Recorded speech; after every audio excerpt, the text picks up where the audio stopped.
through single spherical surface.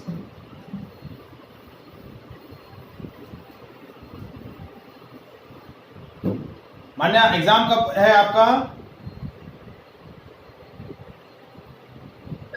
Sir आपका mic off है। Exam कब है बेटा आपका?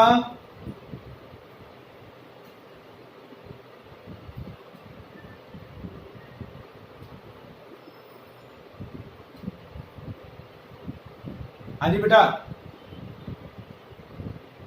एग्जाम कब है बेटा? सर मेरा हाँ जी। सर 15 से। हाँ सर 15 से। ये आर्टिकल करके जाना, ठीक है? ये आएगा तुम्हारा इस बार, ये या फिर लेंस मेकर फॉर्मूला, इससे जो नेक्स्ट टॉपिक होगा वो, ठीक है? So now will discuss refraction of light through single spherical surface, यानी एक स्फेरिकल पार्ट है। बिफोर डिस्कसिंग दिस आर्टिकल, हम इस आर्टिकल से रिलेटेड कुछ अजम्पशंस, कुछ सिंप्लीफिकेशंस यहां डिस्कस करते हैं। पहला सिंप्लीफिकेशन क्या है? The object taken is to be a point object. यहां पर हम जो भी ऑब्जेक्ट लेंगे वो क्या होंगे? क्या लेंगे? पॉइंट ऑब्जेक्ट लेंगे। And that point object is always placed on a principal axis. कहां प्लेस होगा? Principal axis. अजम्पशन में लिख नहीं रहा हूं, आपको बता दे रहा हूं। तो जब आप ये आर्टिकल एज अ डेरिवेशन लिखते हैं तो ये अजम्पशंस आपको लिखने रहते हैं। So we are taking a point object and that placed on a principal axis, ठीक है? Second point, that radius of curvature या अपर्चर जो हम लेते हैं, aperture of a spherical refract, yes बेटा, सेकेंड अपर्चर जो होता है स्फेरिकल रिफ्रैक्टिंग सरफेस का, that we have taken smaller, यानी वर्टिकल डायामीटर जो है मिरर आपका स्फेरिकल सरफेस का, वो हम स्मॉल लेते हैं, ठीक है? And third point, that incident and refracted angles are small.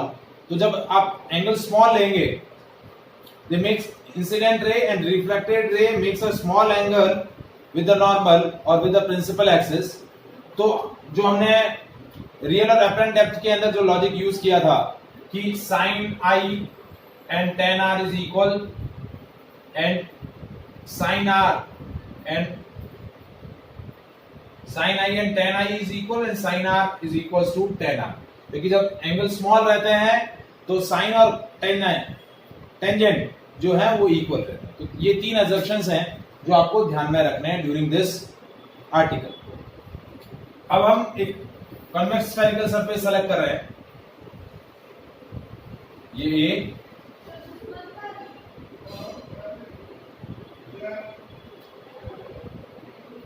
ये बी, ये B. This are convex spherical surface. ये आपका प्रिंसिपल एक्सिस,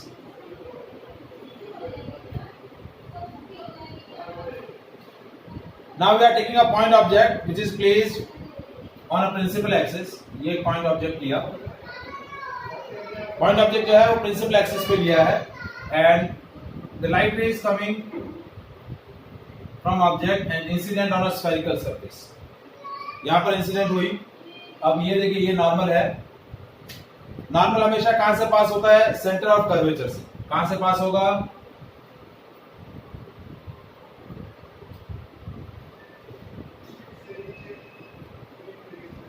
हमेशा ध्यान रखिएगा, स्फेरिकल सरफेस का जो नॉर्मल होता है वो सेंटर ऑफ कर्वेचर से पास होगा, ठीक है? ये लाइट इंसिडेंट हुआ। सो देखिए, ये आपका ऑप्टिकली रेयर मीडियम है, whose refractive index we are supposed to be n1, और ये आपका डेंसर मीडियम है जिसका रिफ्रैक्टिव इंडेक्स हम क्या ले रहे हैं? n2। So whenever light is travel from rare to denser, it bend towards the normal. क्या होगा? नॉर्मल की तरफ बेंड हो जाएगी, ठीक है? तो नॉर्मल की तरफ बेंड हुई।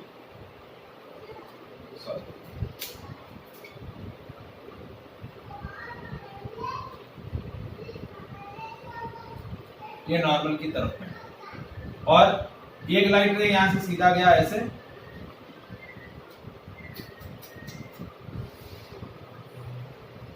ये सीधा गया और ये यहां पर मीट किया दोनों, तो ये आपकी दोनों रिफ्रैक्टेड रे, तो यहां आपकी इमेज बनी। समझ आया इमेज कैसे फॉर्म हुआ है? ये ऑब्जेक्ट, ये इमेज, ठीक है। अब एंगल ऑफ इंसिडेंस कौन सा है? This is angle of incidence and this is the angle of refraction, ठीक है।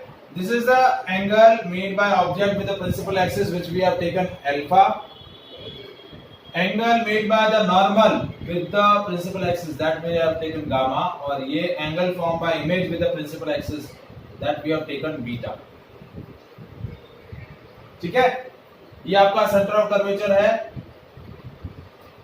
तो सारी डिस्टेंसेस हम पोल से मेजर करते हैं, तो पोल और सेंटर ऑफ कर्वेचर के बीच का डिस्टेंस क्या बोला जाएगा? Radius of curvature. पोल और ऑब्जेक्ट के बीच की डिस्टेंस क्या होगी? Object distance. और पोल और इमेज के बीच का ये जो डिस्टेंस होगा वो क्या बोला जाएगा? Image distance. बेसिकली इस आर्टिकल के अंदर हम क्या करना चाह रहे हैं? We are basically define a relation between object distance, image distance, radius of curvature and the refractive index of the medium. ये बेसिकली हम इस आर्टिकल के अंदर करना चाह रहे हैं। तो बेसिकली क्या हुआ? जब लाइट रे रेयर से डेंसर मीडियम में एंटर कर रही है as reflect from the convex spherical surface, तो light is bent towards the normal, क्योंकि लाइट का रिफ्रैक्शन रेयर से डेंसर की तरफ हो रहा है, ठीक है। ऑब्जेक्ट जो है प्रिंसिपल एक्सिस के साथ क्या एंगल बना रहा है? अल्फा। इमेज बना रही है बीटा, और सेंटर ऑफ कर्वेचर बना रहा है, सॉरी नॉर्मल जो बना रहा है गामा, ठीक है। ये ऑब्जेक्ट है, यू आपकी ऑब्जेक्ट डिस्टेंस है,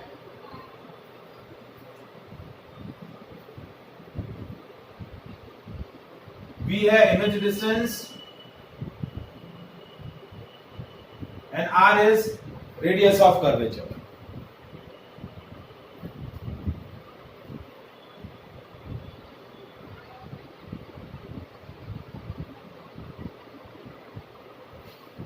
I is angle of incidence, R is angle of refraction. Any doubt till this part?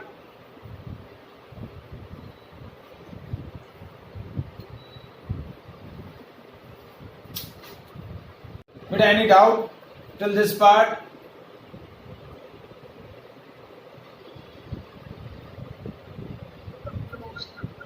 ठीक है। अब देखिए एक और छोटा सा हमने कंस्ट्रक्शन किया है यहाँ पे, यहां से एक प्रोजेक्शन हमने यहां ड्रॉ किया, ठीक है। ये पॉइंट ले लिया हमने M और ये पॉइंट ले लिया N। अब देखिए first find the relation between angle of incidence, angle of refraction and alpha beta gamma. इन तीनों के अंदर हम रिलेशन डिराइव करेंगे। तो सबसे पहले हमने ट्राइंगल लिया, ट्राइंगल N O और ये C,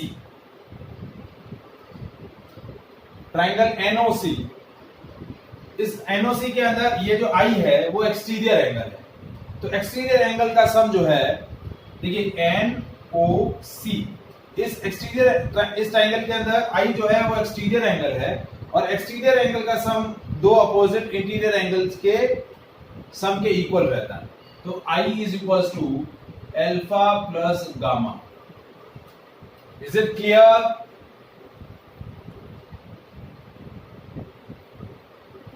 This I is equals to alpha plus gamma.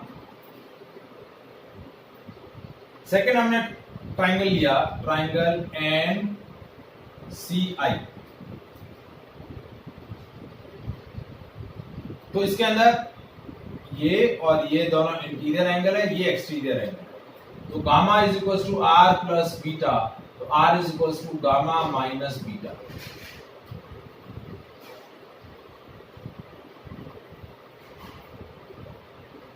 Is it clear?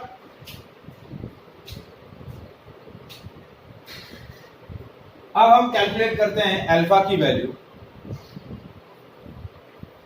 So alpha is basically equals to tan alpha, और tan अल्फा के लिए हम ट्राइंगल कौन सा लेंगे? tan अल्फा के लिए ट्राइंगल लेंगे NMO। तो हमने लिया ट्राइंगल NMO, और इसके अंदर tan अल्फा क्या होगा? NM upon MO। अब यहाँ एक और सिंप्लीफिकेशन क्या कर रहे हैं, हमने जैसा एजम्पशन के अंदर बोला था कि हमारा जो स्फेरिकल सरफेस है उसका अपर्चर जो है वो स्मॉल है। अपर्चर स्मॉल है तो ये जो पॉइंट P है और ये जो पॉइंट M है, they will be near to each other. So ये जो PM डिस्टेंस होगी वो नेग्लिजिबल होगी। तो ये जो NM है बेसिकली NM तो ठीक है, लेकिन ये जो MO है basically MO is what? PO। MO और PO जो है वो इक्वल है। P is close to the M। ये जो प्रिंसिपल है, ये सॉरी जो पोल है ये M के नजदीक है, तो यहाँ एक सिंप्लीफिकेशन हमने ये PO ले लिया। फिर beta is equal to tan beta, और इसके अंदर ये tan अल्फा है और इसके लिए हमने ट्राइंगल NMO लिया था। अब tan बीटा के लिए हम ट्राइंगल कौन सा लेंगे? NMI। और tan beta is equal to again perpendicular NM और बेस है MI। तो M और P क्लोज है, तो MI की जगह हम क्या ले लेंगे? PI। क्या ले लेंगे? PI। फिर हम ले रहे हैं गामा।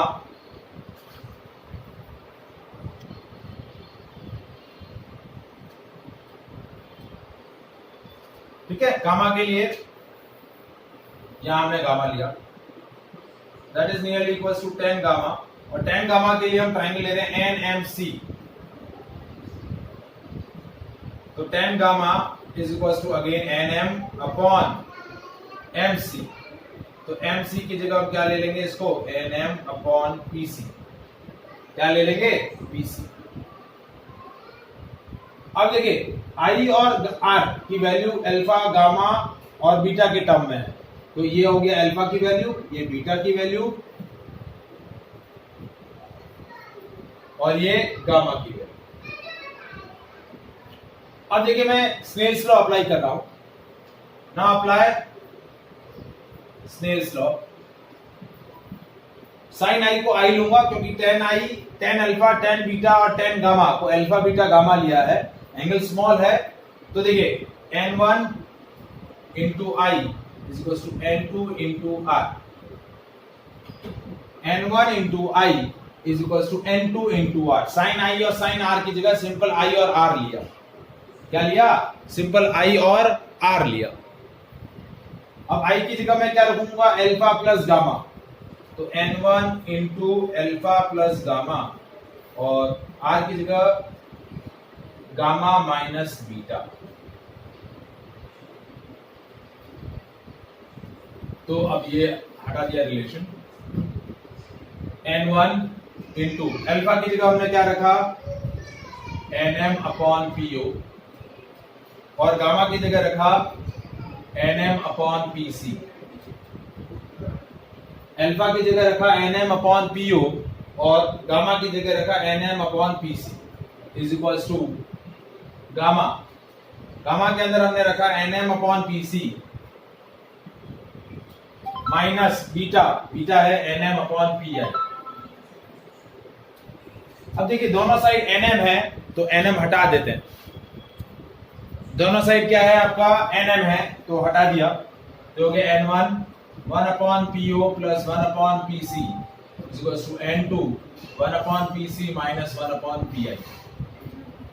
ठीक है, now all the distances are measure from optical centre.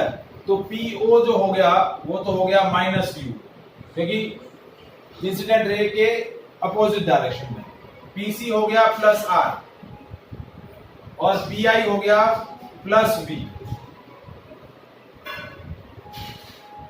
तो ये हो गया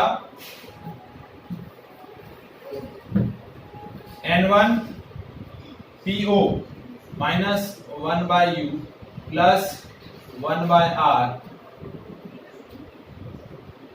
is equals to N2 1 by R minus 1 by V. Multiply किया N1 by U plus N1 upon R is equals to N2 upon R minus N2 by V.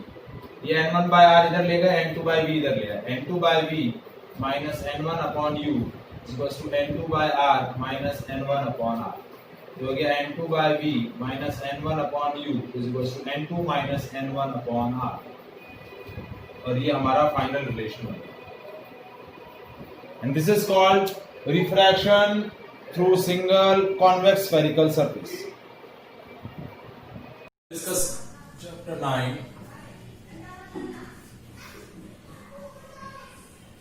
Refraction and reflection. और हमने discuss किया था refraction through single spherical surface. Refraction through single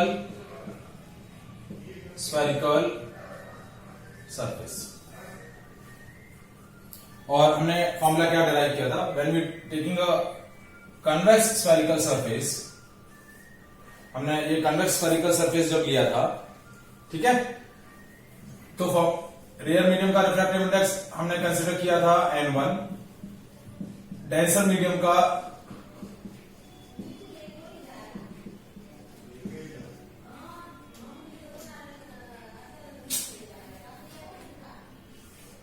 ठीक है N2,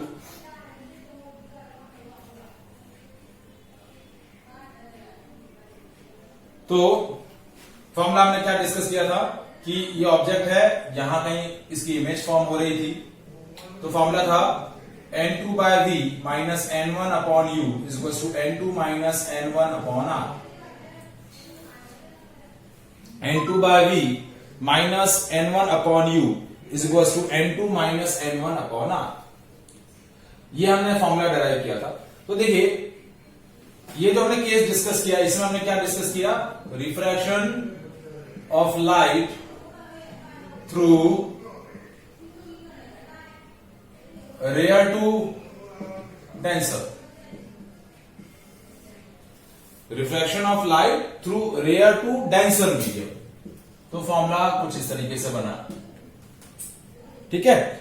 suppose if the refraction of light take place through denser to rare, यदि refraction of light क्या होता है? डेंसर टू रेयर होता.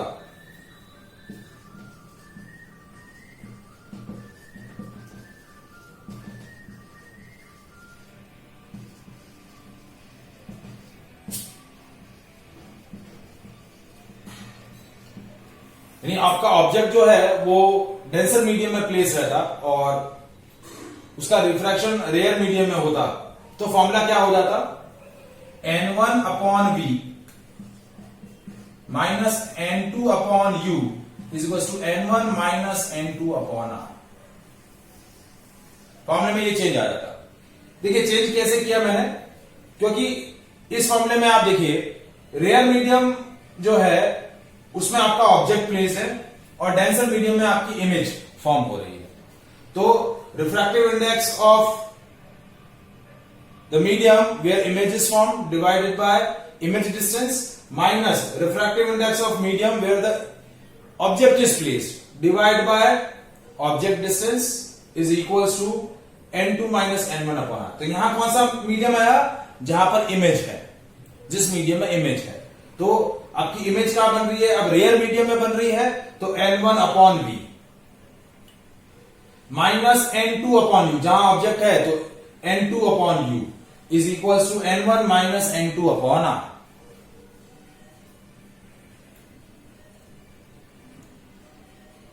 Is it clear? समझ में आया ये फॉर्मूला?